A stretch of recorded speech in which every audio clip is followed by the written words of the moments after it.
J'ai fait des marque-pages pour faire un concours de Noël à mes abonnés, mais ils sont tellement beaux que je vais plus les donner. Salut et bienvenue sur ce vlog qui j'espère sera tout doux parce que j'ai l'habitude de faire des vlogs et là j'avais envie de complètement changer ma façon de faire les vlogs. Donc on verra si ça marche. Donc là je me présente à vous complètement en pyjama pour être vraiment à l'aise dans mon petit vlog tout doux.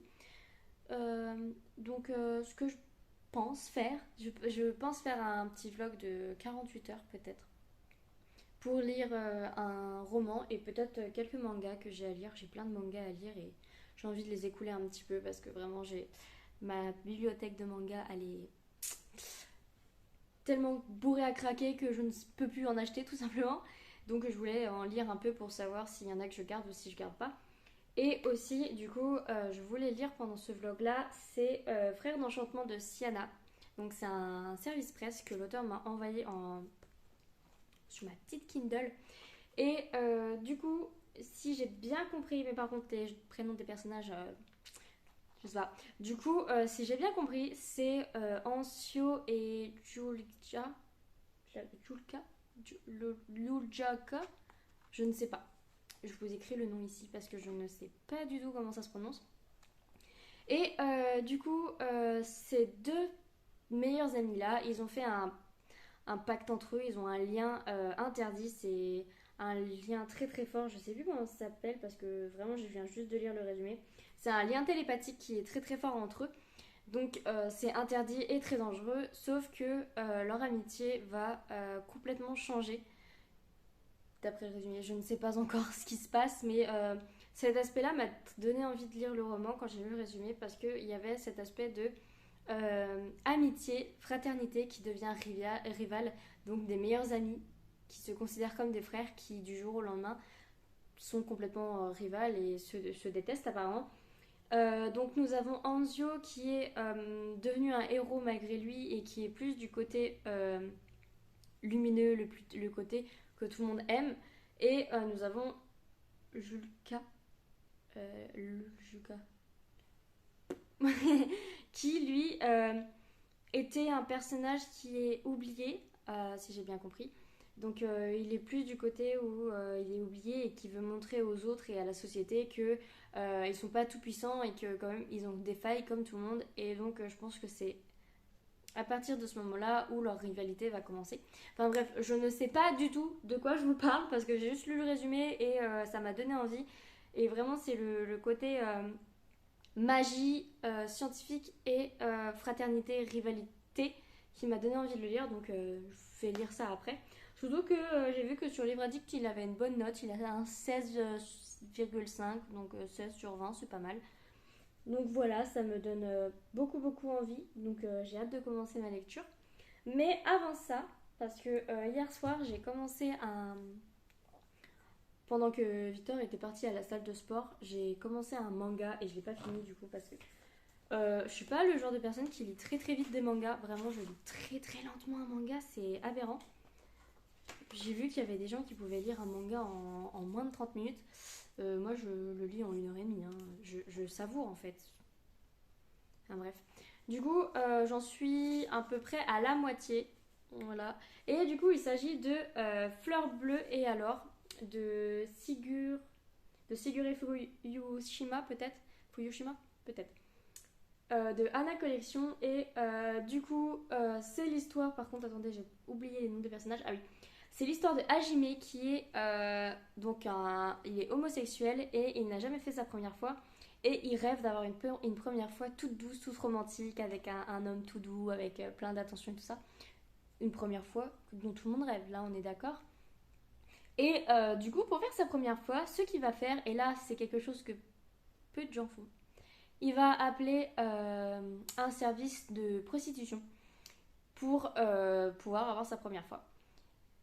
Et du coup, il va choisir Ryota, qui du coup va se présenter à sa porte et ça va pas se passer du tout comme il l'avait prévu. Sa première fois de romance et de douceur n'est pas du tout ce qu'il avait prévu, il n'a pas du tout ça. Et par contre, il va le dire à Ryota que du coup, c'était pas ce qu'il voulait. Lui, il voulait quelque chose de romantique, quelque chose de tout doux, quelque chose d'attentionné, des bisous, des caresses, quelque chose qui monte en tension, pas juste une pénétration et on s'en va, quoi. Et du coup, après sa révélation sur le fait qu'il voulait ça, eh ben, leur relation va changer et je vous en dis pas plus parce que je trouve ça très mignon. Alors, vraiment, il y a des scènes de sexe partout. Vraiment, toutes les 2 pages, il y en a. Mais, si on fait abstraction de toutes les scènes de Huck que nous avons, les scènes où ils sont tous les deux et qui ne font rien de sexuel, c'est trop mignon. Vraiment, les scènes, elles sont trop mignonnes. C'est pour ça, en fait, j'aime pas du tout quand le roman c'est que du sexe. Je trouve que là, vraiment, si je vous montre quelques images, je vais être censurée, c'est sûr. Parce que vraiment, c'est que ça. Il y a que ça dans ce manga-là. Mais l'histoire à côté de la sexualité des 2 hommes, elle est vraiment trop mignonne et j'ai trop hâte de voir ce que. Enfin, j'imagine déjà la fin, hein, je sais très bien ce qui va se passer. Quand on lit beaucoup de Anna Collection, on se doute, hein, on voit un peu les fins venir, mais c'est trop mignon. Et en plus, la couverture, elle est vraiment trop trop belle. Je l'aime beaucoup trop. Voilà. Donc, je vais finir cette petite lecture-là. Je vous ferai peut-être un petit. En essayant d'éviter les scènes de. Il y en a beaucoup trop, mais il y en a beaucoup trop. C'est dingue ça. Mais c'est un tome 1. Et ce que je voulais faire, c'est que je voulais lire le plus de mangas possible aujourd'hui. Mais comme j'ai le roman à commencer surtout, j'ai le roman à commencer et que ma Kindle me dit qu'il y a 8 heures de lecture, je me dis, je me cale peut-être 2 petites heures de lecture du roman et je me calerai ça parce que je sais que de toute façon, moi je peux pas lire plusieurs heures d'affilée des romans. Si je lis plus de 2 heures, j'ai mal à la tête, surtout sur la Kindle. Donc, je pense que je me calerai plein de petits mangas. Et en plus, j'ai plein de BD. J'allais dire quoi, le BD. J'ai plein de BD à lire, du coup, voilà. Donc, on va commencer par celui-ci. Je vous souhaite une bonne lecture si vous lisez en même temps que moi. Parce que, je vais pas beaucoup parler. Je vais essayer de mettre beaucoup de visionnage où c'est juste du cocooning. Comme ça, vous pouvez lire en même temps que moi si vous voulez. Donc voilà, c'est parti. Bonne lecture.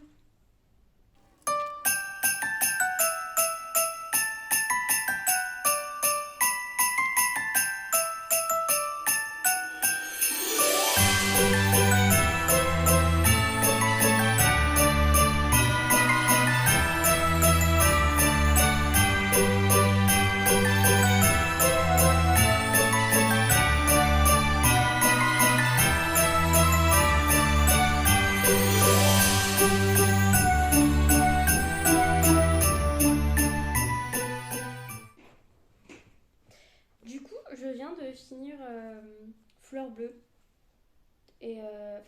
Fleur Bleue et alors, parce que Fleur Bleue, c'est un Yuri. Euh, ben, il y avait des scènes, elles étaient très très mignonnes. Enfin, comme je vous ai dit tout à l'heure, du coup, il y avait des scènes incroyablement mignonnes. Et le, le fait que le personnage principal recherche des sentiments amoureux et voudrait savoir ce que ça fait de faire l'amour de façon amoureuse avec des sentiments et tout ça, c'est vraiment trop mignon et c'est trop bien abordé. Mais il y a vraiment trop de scènes sexuelles, c'est vraiment fou. Genre, je sais pas combien de pages il y a, je sais pas si c'est indiqué le nombre de pages. Non, je pourrais pas vous dire le nombre de pages parce que c'est pas indiqué. Mais il doit y avoir 200 pages, je pense. Et sur 200 pages, il y a 150 pages de sexe. Donc voilà. Mais sinon, c'est vraiment très mignon. J'ai aimé la fin, même si j'ai pas trop. Enfin, je sais pas si vous voyez ce que je vais dire, mais dans les mangas, souvent, il y a le moment de la rencontre. Même dans les romances, tout simplement, c'est le code de la romance. Il y a le moment de la rencontre, le moment où ils se connaissent, le moment où ils commencent à tomber amoureux, le moment où ils dévoilent leurs sentiments, et le moment où il y a un truc qui fait que il faut qu'il y ait une engueulade, il faut qu'ils se séparent, et après nous avons la réconciliation. C'est toujours ça, c'est le code de la plupart des romances. Et là, la façon dont la séparation se fait, J'ai trouvé ça très collégien. Ouais. C'est des personnages qui sont à la fac, donc ils ont la vingtaine, vous voyez. Mais la façon que Hajime, oui, Hajime euh, ignore et fait la gueule à Ryota, j'ai trouvé ça très collégien. Enfin bref, je sais pas si vous voyez ce que je veux dire. Mais sinon, c'est une histoire toute mignonne, toute douce. Si on fait abstraction de toutes les scènes sexuelles, je vous ai fait un plan de ma lecture. Au bout de 2 pages, vous avez dû voir qu'il y avait une scène de sexe et je l'ai passé parce que j'en avais très très marre. Mais voilà. Donc c'est une histoire très mignonne mais avec beaucoup beaucoup beaucoup beaucoup de sexe. La couverture en plus elle est toute douce et toute mignonne. Donc voilà. Donc là je sais pas si je me fais encore un manga ou si je me lis les frères d'enchantement. Frères d'enchantement je crois que c'est. Donc je vais réfléchir. Je vais faire un petit coup de ménage parce qu'il faut que je fasse la vaisselle. Donc je vais réfléchir en faisant la vaisselle. Du coup là il est 15 heures. J'ai pas fait ma vaisselle. Vous connaissez la procrastination à cause d'Instagram? J'ai regardé un Reels et ben j'en ai regardé plein d'autres. Ça fait, je me suis perdue pendant 1 heure sur mon téléphone. Donc là, je vais me mettre à lire. Du coup, je ferai la vaisselle tout à l'heure. De toute façon, on va en manger tout à l'heure. Donc je ferai la vaisselle ce soir, tranquillou, avec un livre ou deux dans les oreilles. J'aime bien faire ma vaisselle avec des livres dans les oreilles. Souvent, c'est Harry Potter que j'écoute en faisant la vaisselle parce que je connais l'histoire par cœur et j'ai pas forcément besoin de me concentrer. Mais en ce moment, le livre audio que j'écoute tout le temps et du coup, je l'écoute aussi quand je me déplace en fait. Euh, Parce que je suis tout le temps à pied. Étant donné que j'ai pas le permis, je suis tout le temps à pied et donc je mets mes écouteurs et ça me permet de progresser dans mes livres et surtout de lire des livres que je veux lire et que j'ai pas le temps de lire. Donc en ce moment, c'est La Reine Charlotte que je lis, donc les Chroniques de Bridgerton, donc la version La Reine Charlotte. Et j'aime trop, j'ai trop les images de la série qui me viennent en tête. J'en suis encore au début, hein, j'en suis au moment où la Reine Charlotte, elle veut essayer de s'échapper, elle veut grimper au mur et il y a Georges qui arrive et la rencontre est juste incroyable. Donc voilà, j'en suis vraiment juste au début. Pardon, désolée. Un bon bailleur, on fait bailler 3, non? On fait bailler 2. Dites-moi en commentaire si vous avez baillé. Enfin bref. Du coup, là, je vais mettre sur ma Kindle et on va lire Frères d'enchantement de Siana et on va voir ce que j'en pense. Là, je pense que de toute façon, je vais me poser pendant 2 heures et après, j'irai faire mes devoirs. Je prendrai un petit peu si. Je prendrai un peu s'il y a assez de luminosité pour vous montrer quand je fais mes devoirs, si vous avez envie. Donc là, je vais lire pendant 2 heures, 1 heure et demie, 2 heures. Après, je sais que plus de 2 heures, je peux pas. J'aime trop les gens, ils me fascinent, les personnes qui arrivent à lire des livres pendant des heures et des heures sans lever le nez. Alors moi, au bout de 2 pages, je relève le nez, je regarde mon téléphone, je regarde mon chat, je me dis ah tiens j'ai pas fait ça, du coup je me lève, je vais chercher un truc, oh j'ai envie de faire pipi donc je me lève et j'y vais. Bref, je n'arrive pas à me concentrer sur un livre pendant des heures et des heures, mais là 1 heure et demie, 2 heures ça devrait le faire. Surtout qu'il y a quand même 8 heures de lecture, donc si je me fais 2 heures aujourd'hui, ça me gardera 6 heures pour demain. Euh, ou si je lis cette nuit, je verrai, parce que je fais des insomnies en ce moment avec mon chat. Donc je verrai bien. Bon, bah, du coup, je vais lire et je vous donnerai mon petit avis.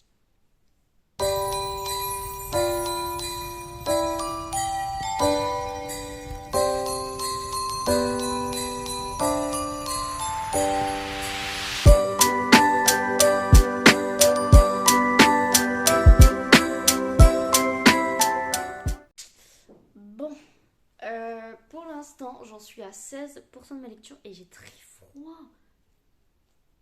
J'ai allumé les radiateurs pourtant, mais il fait toujours aussi froid. J'ai l'impression qu'il y a une fenêtre ouverte.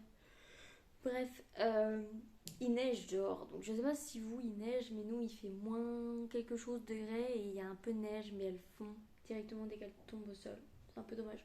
Enfin bref. Et du coup, ce que je voulais dire, c'est que je suis à 16% de ma lecture, donc Les Frères d'Enchantement. Euh, Il y a des trucs que j'aime beaucoup. Par exemple, l'univers est très bien construit. C'est un univers pas du tout comme le nôtre.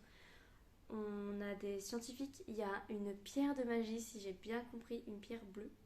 Si j'ai bien compris ce que c'était. Enfin, j'ai pas eu assez d'informations pour le moment.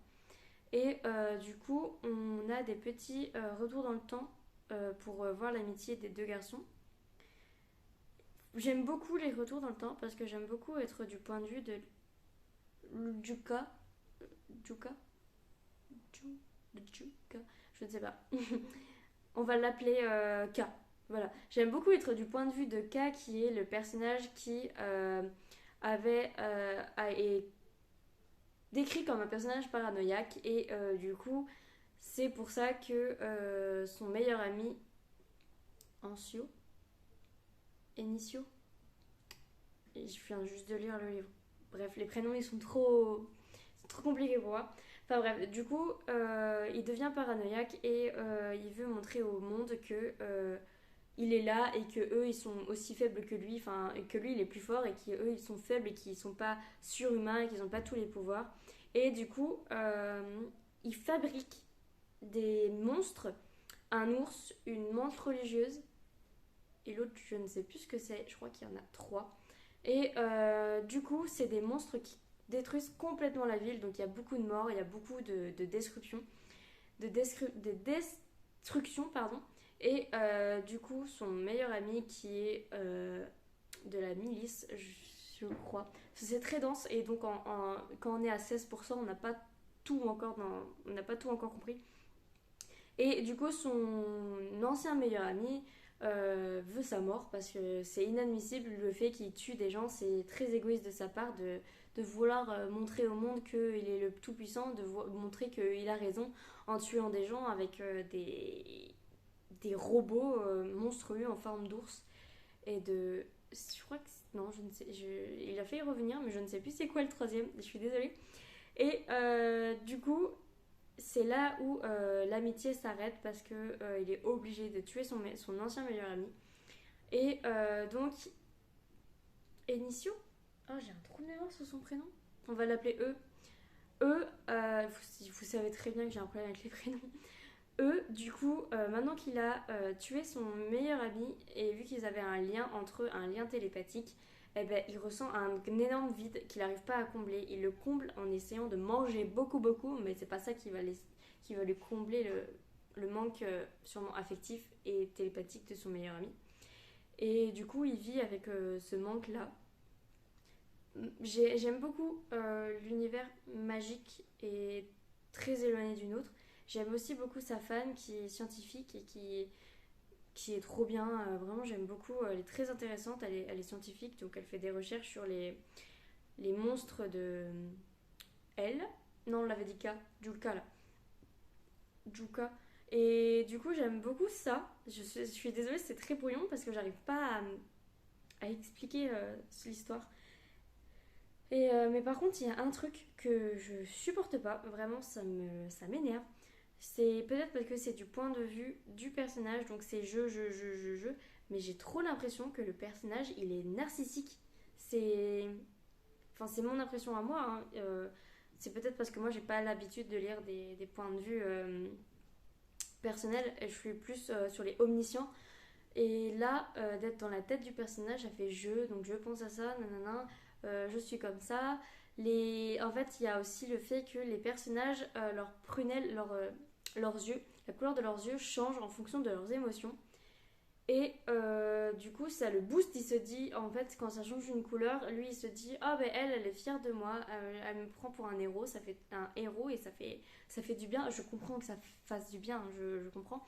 Mais mec, désolé, hein, mais le monde entier, je sais pas si c'est le monde entier, mais beaucoup de personnes sont mortes. Beaucoup de personnes ont eu leur habitation détruite, leur commerce détruit. Et du coup, ils sont décédés. Il y a eu des personnes, des innocents qui sont morts pour rien. Et toi, tu penses juste à je ressens un grand vide. Mais non, non, non, désolé, pense aux autres. Je sais qu'il a pensé aux autres en tuant son meilleur ami, c'est vrai. Mais vraiment, c'est ce point de vue-là que je trouve... je trouve que c'est faible dans le fait de penser aux autres personnages qui peuplent ce monde, le monde de ce roman. Parce que vraiment, on n'a que le point de vue du personnage principal. Et lui, c'est j'ai une jambe qui fait cliquetis parce que du coup, il a été poignardé à la jambe. Donc, il a un espèce de robot à la jambe pour qu'il puisse marcher et ça fait des cliquetis. Et il se concentre uniquement sur lui. Et même les autres personnages, j'ai trouvé que c'était trop autour de lui. C'est c'est trop, il est là, donc tout le monde pense que à lui, tout le monde pense qu'à son bien, alors qu'il y a le bien de tout le monde. Il y a des gens qui ont perdu la vie, il y a des gens qui ont perdu leur maison, qui ont perdu des proches, qui ont peut-être perdu leurs parents, qui ont perdu leurs enfants ou des frères et sœurs. Enfin bref, il y a pire. Et lui, ok, il a tué son meilleur ami, c'est très difficile, et oui, mais c'est pas ça. C'est juste le fait de se sentir vide il ressent juste ça, le fait de se sentir vide et vraiment. Enfin bref, voilà, je sais pas comment exprimer mon point de vue comme ça, mais c'est vraiment mon avis à moi, hein, parce que vraiment, vous pouvez peut-être apprécier le fait que ça soit du point de vue jeu et qu'on ressente uniquement les émotions et les sensations du personnage principal. Mais moi, c'est vraiment un truc qui me bloque et c'est pour ça aussi que je lis beaucoup de points de vue omniscients parce que ça me permet de voir et de comprendre tout ce que les autres ressentent. Donc dans toute l'histoire, par exemple, si il y avait un pauvre petit commerçant qui a eu, qui a eu un ours en métal qui vient lui écraser son commerce, il a perdu littéralement la chose qui le maintenait en vie, la chose qui lui donnait de l'argent pour vivre. Donc voilà, c'est ces émotions-là que j'aurais aimé voir. Et donc je trouve que le malheur des actions de Chuka sont pas assez mises en avant. On ne voit que l'acte héroïque du personnage principal qui a assassiné son meilleur ami pour sauver la ville. Voilà. Je sais pas si vous avez compris ce que je veux dire, mais c'est vraiment le truc qui me bloque dans ma lecture. Mais après, j'en suis qu'à 16%. Donc en vrai, à 16%, je vais vous dire, c'est à combien de chapitres Du coup, à 16%, je suis au chapitre 5. Donc voilà, c'est vraiment pas énorme. Il me reste encore 7 heures de lecture, donc j'ai lu qu'une heure, donc j'ai pas vraiment de matière pour vous en parler. Mais voilà, je voulais juste vous dire que ce truc-là m'avait bloqué. On va voir si ça me bloque encore pour la suite de ma lecture. Donc voilà. Par contre, il y a un point positif que j'ai oublié de vous parler, c'est en relisant que je me le suis dit, c'est que l'auteur elle a une écriture très fluide, du coup ça se lit relativement vite et c'est assez prenant parce que je me vois même pas tapoter sur ma Kindle pour passer les pages. Et donc c'est Ancio, c'est un des deux prénoms qui s'appelle le personnage principal. Du coup voilà, malgré le défaut de très narcissique et très nombriliste du personnage principal, l'écriture est très bien menée, c'est très fluide et les descriptions elles sont vraiment bien. J'arrive à imaginer tout donc c'est parfait. Même les scènes de combat, la scène de combat avec les mouvements, les sauts sur les toits dans la forêt et tout ça. Vraiment ça c'est très très bien écrit et très bien décrit. Et donc voilà, je vais pas remettre sur l'avis négatif parce que je pense que je vous en ai assez parlé et que faut quand même se concentrer sur le positif parce qu'il y en a du positif. Donc il y a des personnages que j'aime beaucoup. Il y a pour l'instant la nostalgie, les retours dans le passé que j'aime beaucoup et c'est même ce que je préfère. J'ai très envie de retourner dans le passé pour apprendre comment est née leur amitié. Enfin, comment est née leur amitié, ça je le sais, mais comment ça s'est développé au fur et à mesure du temps. Parce qu'ils se sont rencontrés petits et là ils sont adultes. Donc, il était adulte et il est adulte. Donc voilà, voilà, ça me rend encore curieuse. Donc je vais continuer à lire encore une petite heure et après, de toute façon, il va commencer à faire noir. Après, j'irai me faire un petit café et je vais faire mes devoirs. Donc voilà, on va relire une petite heure.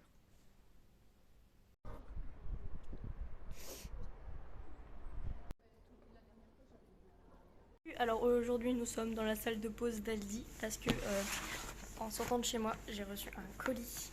J'avais trop trop envie d'ouvrir. Du coup, on va l'ouvrir tout de suite. Ah, la satisfaction. Tada.